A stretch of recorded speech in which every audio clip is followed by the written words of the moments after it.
नेहा सिंह राठौर और आरिफ मोहम्मद खान के विषय में हम विश्लेषण सुनिए। उसके बाद भोजपुरी गायिका नेहा सिंह राठौर के विचार सुनिए। उनका गाना नहीं, उनके जो विचार वायरल हैं उसको सुनिए और उसके बाद पुनः मैं एक विश्लेषण करूंगा। उसके बाद आरिफ मोहम्मद खान बिहार के राज्यपाल के विषय में कुछ बताएंगे। उसके बाद आरिफ मोहम्मद खान के विचार भी सुनिए और तब आप इन सारे स्थितियों का आकलन करिए कि देश में क्या चल रहा है और क्या चलना चाहिए।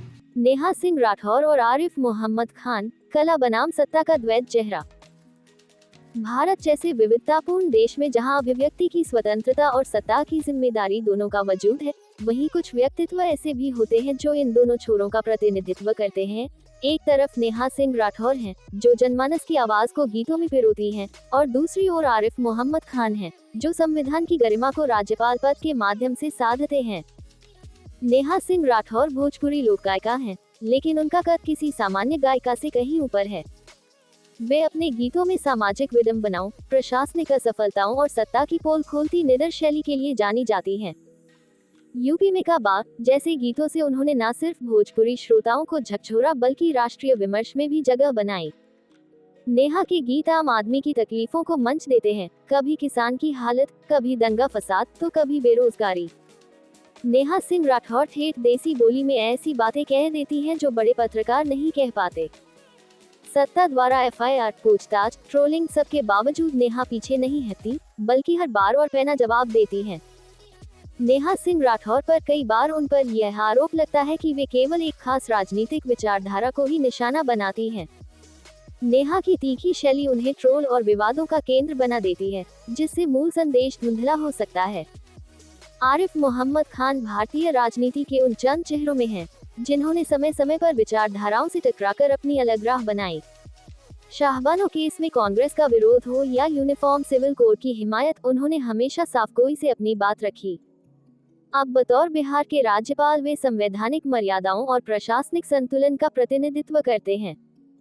दार्शनिक राजनीतिक दृष्टिकोण, खान की वक्तृत्व शैली विद्वत्तापूर्ण होती है, जिसमें कुरान, गीता और संविधान के उद्धरण एक साथ सुनाई देते हैं। संविधान के प्रति निष्ठा, राज्यपाल पद पर रहते हुए वे कई बार सरकारों को उनकी संवैधानिक सीमाएं याद दिला चुके हैं। राजनीतिक संतुलन, आरिफ मोहम्मद खान ने कांग्रेस, जनता दल और भाजपा जैसे विभिन्न मंचों पर काम किया, लेकिन कभी भी कट्टरता का अंत समर्थन नहीं किया। आरिफ मोहम्मद खान खुद को मुस्लिम उदारवादी के रूप में स्थापित करने में सफल रहे हैं, जिससे उन्हें अलग पहचान मिलती है। आरिफ मोहम्मद खान पर सत्ता की समीपता का आरोप, हाल के वर्षों में उनकी नजदीकियां केंद्र सरकार से अधिक देखी जाती हैं, जिससे उनकी निष्पक्षता पर प्रश्न उठते हैं।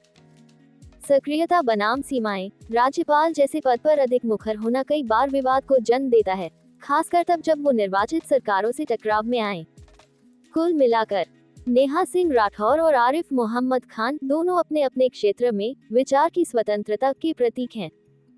एक लोकगीतों के माध्यम से जनता की आवाज बनती है, तो दूसरा राजभवन की मर्यादा में रहकर वैचारिक असहमति का प्रतिनिधित्व करता है। नेहा की निर्भीकता जहां बदलाव की उम्मीद जगाती है, वहीं आरिफ की वैचारिक स्थिरता एक विवेकपूर्ण सत्ता की जरूरत को रेखांकित करती है। इन दोनों व्यक्तित्वों से समाज को यही सीख मिलती है कि चाहे भाषा हो या नीति, असहमति में भी गरिमा और गरिमा में भी प्रतिरोध संभव है। यही लोकतंत्र की असली ताकत है। मुंबई में 90 साल पुराना जैन मंदिर बीएमसी ने बिना सुनवाई के ध्वस्त कर दिया और अब जैन समाज के लोग सड़क पर प्रदर्शन कर रहे हैं। जैन समाज के लोग घोर अहिंसावादी और शांत दिमाग वाले होते हैं, लेकिन आज इन्हें भी सड़क पर आना पड़ गया है। ये है भाजपा का असली रूप। मुसलमानों के उत्पीड़न में सुख पाने वालों को ये तबाही दिख रही है या नहीं? क्या सोच रहे थे खाली अब्दुल निशाने पर है?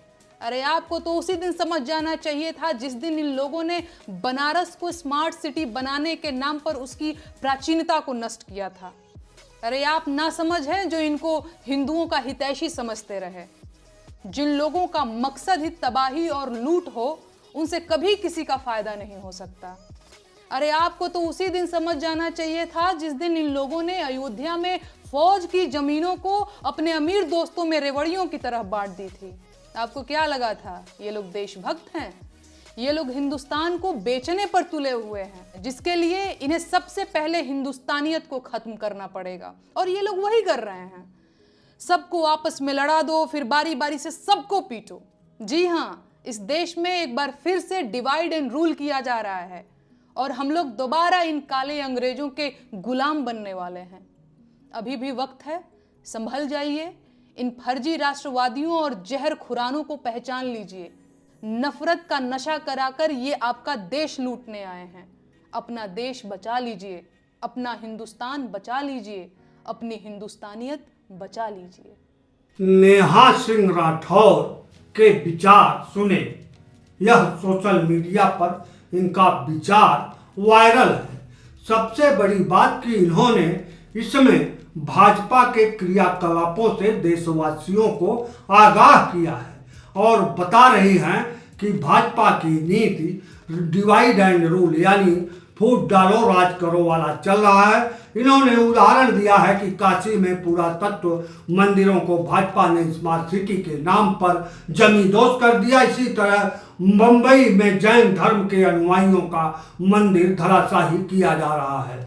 नेहा सिंह राठौर का एक गायिका के तौर पर जो पहचान है वह निराल गायिका के तौर पर नहीं है, बल्कि गायिका वह जो सामाजिक विसंगतियों, सामाजिक अन्यायों को जनता के बीच रख रही है, उसके रूप में एक पत्रकार के रूप में एक पत्रकार वाली शैली की गायिका नेहा सिंह राठौर हैं, लेकिन टाइपिस्ट हो चुकी हैं। टाइपिस्ट हो चुकने का मतलब ये है कि लगातार सत्ता पक्ष के ही निगेटिव को पकड़ कर लगातार उसी पर मेहनत कर रही है। यह निश्चय है कि सत्ता पक्ष के बुराइयों को या उनके क्रियाकलापों को जनता के बीच रखा जाता है, उनके ही कार्यों का आकलन किया जाता है, लेकिन सीधे तौर पर, सपाट तौर पर नेहा सिंह राठौर का आलोचना ठीक है या नहीं है यह बड़ी बात नहीं है, लेकिन उनको कहीं न कहीं ट्रोल कर देता है और उनका मेन मकसद जो जनता को जागरूक करना है वह धुंधला पड़ जाता है। विश्लेषण में भी मैंने यही बातें कही है। दूसरी बात, जो आरिफ मोहम्मद खान है वह जनता दल, कांग्रेस, समाजवादी और न जाने कहां कहां भाजपा में रहे हैं, राजनीतिज्ञ रहे हैं। आज वह वक्फ बोर्ड पर सवाल उठा रहे हैं कि इनका काम ठीक नहीं है, लेकिन जब वह कांग्रेस में थे, जब वह आरिफ मोहम्मद खान जनता दल में थे, जब आरिफ मोहम्मद खान कांग्रेस में थे, तब क्यों नहीं वक्फ बोर्ड की कमियों को उजागर किया। निश्चय ही राजनीति की यह चतुर चालाकी है, समय समय पर इस बात को पकड़ते हैं। हालांकि आरिफ मोहम्मद खान ने साहबानो कांड में भी कांग्रेस के विपक्ष में, कांग्रेस में रहते हुए भी साहबानो कांड का विरोध किया था। निश्चित तौर पर आरिफ मोहम्मद खान चतुर नेता हैं, राज्यपाल नहीं चतुर हैं, चतुर नेता हैं जो राज्यपाल बने हैं और इस समय भी चतुराई से वक्फ बोर्ड का खिलाफत कर रहे हैं, जो जबकि इनको वक्फ बोर्ड का खिलाफत दशकों, 2 दशक, 3 दशक, 4 दशक पहले करना चाहिए था। तब शायद निष्कर्ष देश हित में कुछ और अच्छा होकर आता। फिलहाल आरिफ मोहम्मद खान को सुनिए, नेहा सिंह राठौर को सुन चुके हैं। इसमें मेन बात यह है कि विपक्ष हो या सत्ता पक्ष हो, आलोचना से मतलब नहीं है। देश की जनता सही चीजों को पकड़े और यही काम एक बुद्धिजीवी वर्ग का, एक पत्रकार का होता है। निश्चय तौर पर लोग अपने अपने कामों में जुटे हैं, लेकिन जनता पूरी तरह गुमराह है। वह समझ ही नहीं पा रही है कि सत्ता पक्ष क्या है, विपक्ष क्या है। जितना सत्ता पक्ष वोट के लिए बौखलाहट में अंड के बंड संड काम कर रही है, उसी तरह विपक्ष भी वोट के बौखलाहट में अपने थीम को आज तक निश्चय ही निश्चित ही नहीं कर पाई। क्यों? क्योंकि पूरे भारतीय राजनीति में भ्रष्टाचार एक तरह से पूरा मिलजुल चुका है और भ्रष्टाचार इतना अधिक मिल चुका है राजनीति और समाज, भारतीय समाज में भी, कि सच्चाई का थीम कोई पकड़ना नहीं चाहता, या कोई सच्चाई का थीम पकड़ भी ले तो वह बहुत दूर तक चल नहीं पाएगा। इसलिए लोग हर मसले को एक उलझाए हुए सा रखते हैं जिससे दोनों तरफ की बातें हो जाए और अपने भी सही रहे और अपनी छवि भी बनी रहे। इसी चक्कर में देश का भंटाधार लगातार जारी है, बीच बीच में उसमें रुकावट आती है और इस समय जो स्थिति चल रही है वह निश्चय तौर पर धार्मिक, आर्थिक, राजनैतिक, राष्ट्रवादी सब चीजों का एक घाल मेल मिलकर एकदम भारतीय जनमानस को गुमराह किए हैं और निश्चय तौर पर इससे इस भारतीय जनमानस को ऐसी चर्चाएं ही एक न एक दिन सही रास्ते, सही ट्रैक पर लेकर आएंगी। फिलहाल आरिफ मोहम्मद खान का बात सुनिए, जो बहुत बड़ी बात नहीं है, एक सामान्य सी बात है जो वह अपने हिसाब से सही समय पर कह रहे हैं। कमजोर और गरीब की मदद करने के लिए नहीं है तो काहे के लिए है? जरा मुझे पटना में कोई इदारा बताएंगे जो कोई अस्पताल हो, कोई यतीम खाना हो, कोई चैरिटी ऑर्गेनाइजेशन हो जो वक्फ वाले चला रहे हैं। हाँ, आपको वक्फ की जमीन पे मॉल मिलेंगे बड़े बड़े,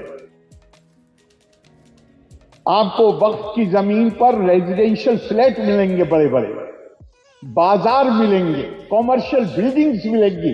अरे भैया, वक्फ का मकसद तो था गरीब और कमजोर। मैं आपसे कहता हूं, अगर इस वक्फ की प्रॉपर्टी का सही इस्तेमाल हो जाता तो आपको इसकी जरूरत रहती कि आप कहते कि जो जरा मुतमव्वल लोग हैं वो पटना में किनके दरवाजों को कुंडी खटखटाते हैं अपने बच्चों के दाखिले के लिए। मैं कह रहा हूं आपको स्कूल के दाखिले के लिए, यूनिवर्सिटी के दाखिले की बात नहीं कर रहा मैं। लगभग पूरे हिंदुस्तान में हमारे पहले से तो हमारे ईसाई भाइयों ने जो तालीमी इदारे कायम किए हुए, चाहे जिस कम्युनिटी का आदमी हो, जुलाई और अगस्त के महीने में उनकी खुशामद करता घूमता है कि हमारे बच्चे को एडमिशन कर लीजिए। और अब पिछले 25-30 साल से मिशनरी के अलावा दूसरे स्कूल भी आ गए और बड़ी तादाद में आ गए। लेकिन कोई वक्फ वालों ने भी कोई स्कूल बनाया पटना में? अगर पता हो तो आप मुझे बताइए, खास तौर से गरीब बच्चों के लिए।